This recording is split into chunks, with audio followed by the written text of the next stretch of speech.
नमस्कार दोस्तों, कैसे हैं आप सभी लोग। उम्मीद करता हूँ कि आप सभी लोग जहाँ पर भी होंगे बढ़िया होंगे और स्वस्थ होंगे। आज का जो टॉपिक हमारा वो बहुत ही यूनिक टॉपिक है और बहुत ही जबरदस्त, बहुत ही इम्पोर्टेंट टॉपिक होने वाला है, पृष्ठीय क्षेत्रफल और आयतन का। उस टॉपिक में हम जो भी उदाहरण देंगे, जो भी एग्जाम्पल देंगे, वो सारे एग्जाम्पल आपके जीवन से ही जुड़े हैं, ठीक है। और उस एग्जाम्पल का आप अपने जीवन में डेली प्रयोग करते हैं, डेली प्रयोग करते हैं, ठीक है। तो ये वीडियो जो बहुत ही जबरदस्त होने वाली है। बस आपसे रिक्वेस्ट है कि वीडियो को शुरू से लेकर लास्ट तक देखना, तभी आपको समझ में आएगा, ठीक है। पृष्ठीय क्षेत्रफल और आयतन का इंपॉर्टेंट टॉपिक। हाँ, साथ ही साथ अगर वीडियो पसंद आ रही है तो आपको वीडियो को लाइक करके शेयर कर देना है। साथ ही साथ चैनल को सब्सक्राइब कर देंगे तो बहुत ही अच्छा रहेगा, हमारे लिए भी रहेगा, आपके लिए भी रहेगा, ठीक है। तो सब्सक्राइब कर देना। चलिए हम हेडिंग डालते हैं, हमें जो समझना है हम उसको हेडिंग के रूप में समझेंगे, ठीक है। क्या हमारा है, एक ठोस एक ठोस का एक आकार एक आकार से दूसरे आकार में रूपांतरण रूपांतरण अब आप ये सोच रहे हैं कि इतनी लंबी हेडिंग है सर, शॉर्टकट में क्यों नहीं समझा रहे हैं। देखिए बच्चों, मैं आपको ये कह रहा हूँ दोस्तों, शॉर्टकट जो है ना वो कब काम आता है, जब आप कोई गवर्नमेंट की तैयारी कर रहे हैं, ठीक है। अभी यहाँ पर जो आप क्लास 10 पढ़ रहे हैं, यहाँ पर कोई शॉर्ट की जरूरत नहीं है, कोई भी शॉर्ट की जरूरत नहीं। अगर आप शॉर्ट में छोटा सा लिखते हैं ना तब भी कोई दिक्कत नहीं है, लेकिन अगर आप उसको लॉन्ग में लिखते हैं और बिल्कुल विस्तार तरीके से समझाते हैं, लिखते हैं एग्जामिनर को, तो वो अच्छा रहता है। एग्जामिनर खुद से कभी कभी नंबर भी और ज्यादा दे देता है, ठीक है ना। तो देखिए क्या है, एक ठोस का एक आकार से दूसरे आकार में रूपांतरण। रूपांतरण मतलब होता है बदलाव, रूपांतरण का मतलब होता है बदलाव, ठीक है। अब हम क्या करेंगे, कोई ठोस है, जैसे मान लीजिए हमारे पास ईंट है जिससे हम घर बनाते हैं, मकान बनाते हैं, ईंट हमारा है, ठीक है। बर्फ हमारी है, ये सब क्या, पत्थर हमारा, ये सब क्या ठोस है। लेकिन ये ठोस कुछ और है। अब हम आपको जो ठोस समझाएंगे वो ठोस कुछ और है। ठोस यानी कि एक ऐसा पदार्थ होता है ना जो कभी ना गले या कभी भाप ना बने, वो हमारा एक ठोस हो जाता है। लेकिन हम जो आपको ठोस समझा रहे हैं वो एक आकार से दूसरे आकार में कन्वर्ट होगा, उसका भी कोई रीजन है, ठीक है।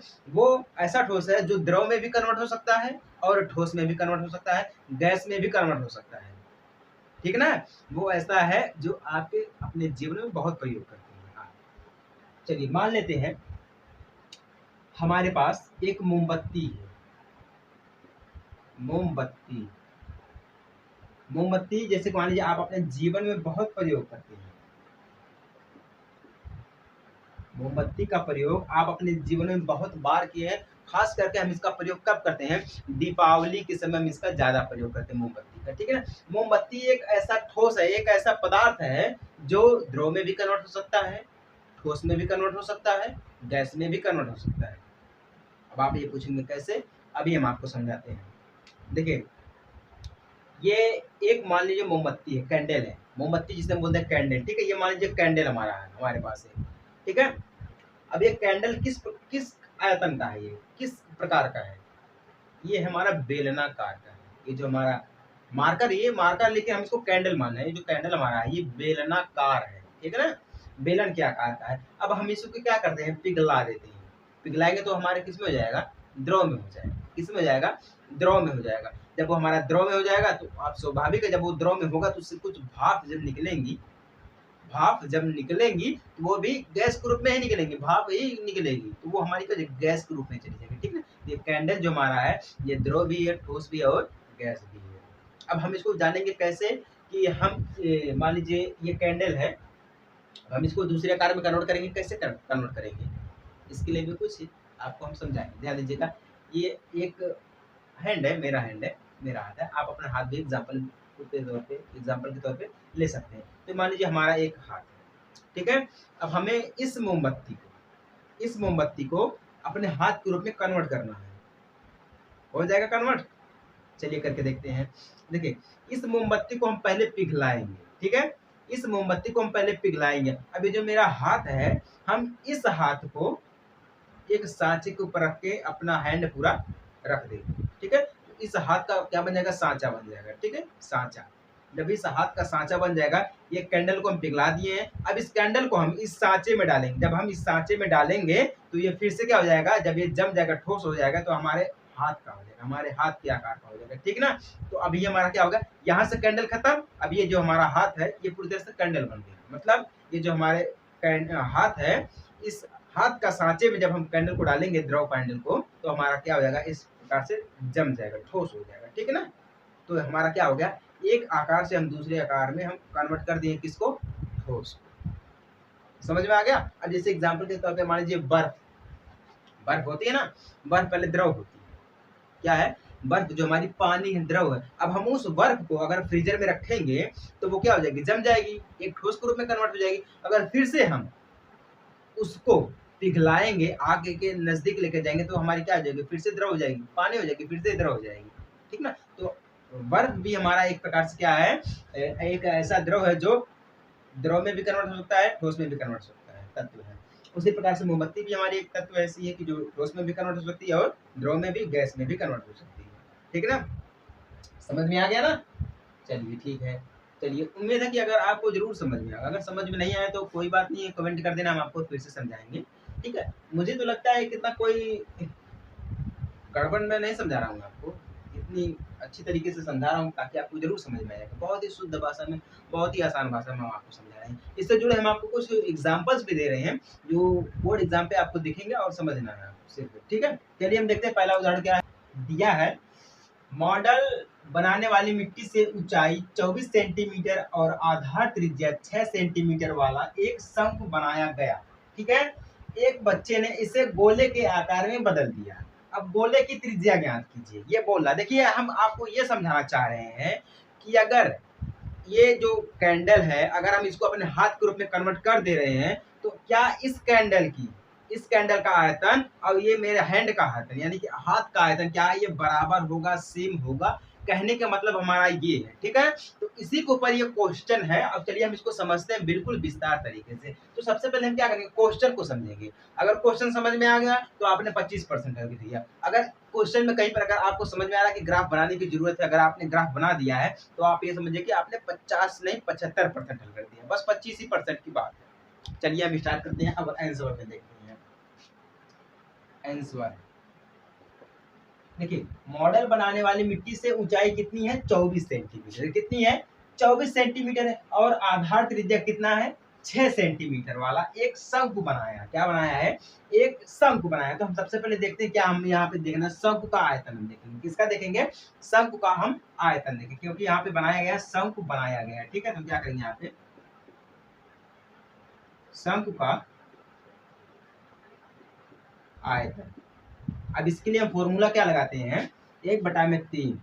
क्या है, 1/3 का हम फॉर्मूला लगाते हैं, मल्टीप्लाई हम कर देते हैं, या डायरेक्ट हम 1/3 कर देते हैं, पाई आर क्यूब। क्या कर देते हैं हम, पाई आर क्यूब एच, ठीक है। और स्क्वायर रहेगा, पाई आर स्क्वायर एच, ठीक है। तो 1/3 हो जाएगा, मल्टीप्लाई पाई का मान कितना होता है, 22/7 होता है। लेकिन अगर हम यहाँ पे पाई का मान अभी डायरेक्ट रख दे, पाई ही, तो मल्टीप्लाई हम करेंगे आर स्क्वायर, ठीक है। आर कितनी बार हमारा दिया गया, आर स्क्वायर 2 बार दिया गया था, यानी कि आर यानी कि त्रिज्या हमारी कितनी है, 6 सेंटीमीटर, 6 मल्टीप्लाई 6 कर देंगे, ठीक है। एच हमारा कितना है, ऊंचाई 24 सेंटीमीटर, कितना है, 24 सेंटीमीटर, टोटल सेंटीमीटर क्यूब हो जाएगा, ठीक ना। कितना हो जाएगा, 24 सेंटीमीटर क्यूब हो जाएगा इतना। ये तो हमें शंख का आयतन मिला। क्या मिला है, शंख का आयतन। हम गोले की त्रिज्या यहाँ पे दिया गया है, एक बच्चे ने इसे गोले के आकार में बदल दिया है, ठीक है। तो गोले की त्रिज्या, अब हम क्या करेंगे, गोले की त्रिज्या आर बराबर, गोले की त्रिज्या आर है, तो उसका आयतन कितना हो जाएगा, डायरेक्ट हम कर सकते हैं। क्या है, यहाँ पे लिख रहे हैं हम, गोले की त्रिज्या अगर आर है तो आयतन क्या होगा इसका, क्या है, तो उसका आयतन क्या होगा, उसका आयतन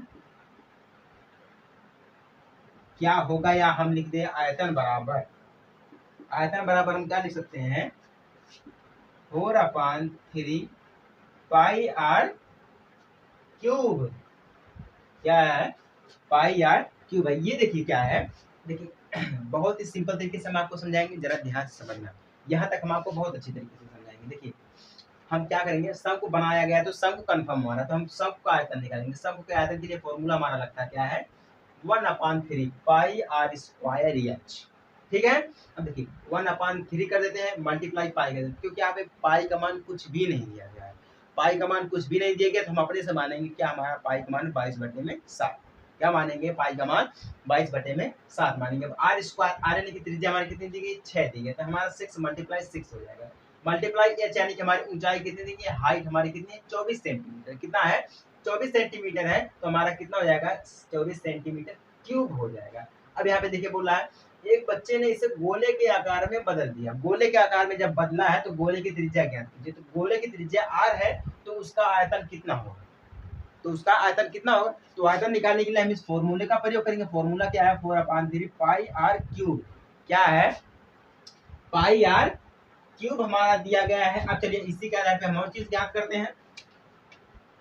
शंकु के रूप में और गोले के रूप में मिट्टी के जो आयतन है वो बराबर है। ठीक है, क्योंकि आयतन तो बराबर ही हमारा रहेगा।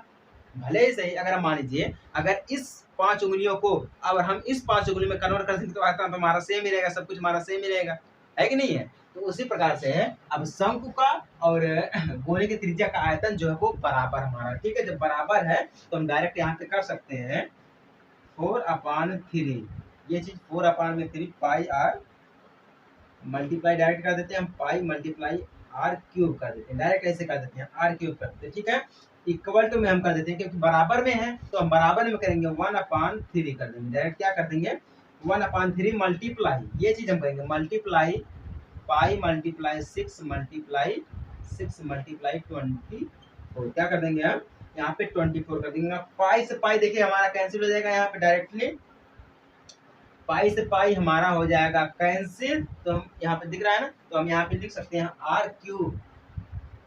आर क्यूब ये बराबर में हमारा, ये भी बराबर में, आर क्यूब बराबर कितना हो जाएगा 3 × 3, क्या हो जाएगा 3 × 3 मल्टीप्लाई 24 इक्वल टू में हमारा आ जाएगा 3 की पावर 2 मल्टीप्लाई 3 की पावर 3, ये कैसे हो गया, ठीक है 3 की पावर 3 भी समझा रहे हैं आपको, मल्टीप्लाई 2 की पावर 3, 3 त्रिक 9 हो जाएगा, ये हमारा हो गया 3 त्रिक 9 हो गया। देखिए ये 2 है, 2 दूना 4 हमारा हो जाएगा, और 4 दूना हमारा 8 हो जाएगा, तो 8 त्रिक हमारा हो जाएगा 24, 8 त्रिक हमारा हो जाएगा 24, और ये हमारा 9 दिया गया। ठीक है ना, 3 त्रिक 9 हो जाएगा, अब 2 दूना 4 हो जाएगा, 4 दूना 8, 8 त्रिक हमारा इससे गुणा करेंगे, 8 त्रिक हो जाएगा हमारा 24। तो टोटल हमारा यहाँ पे हो गया है, दिख रहा है ना आप सभी लोगों को, आप सभी लोगों को दिख रहा है ना। चलिए ठीक है, आर स्क्वायर, ठीक है आर स्क्वायर मल्टीप्लाई, डायरेक्ट नहीं करेंगे हम, आर स्क्वायर पावर पावर हमारी सेम है तो 3 मल्टीप्लाई कर देते हैं 2 इक्वल टू में हमारा हो जाएगा 6,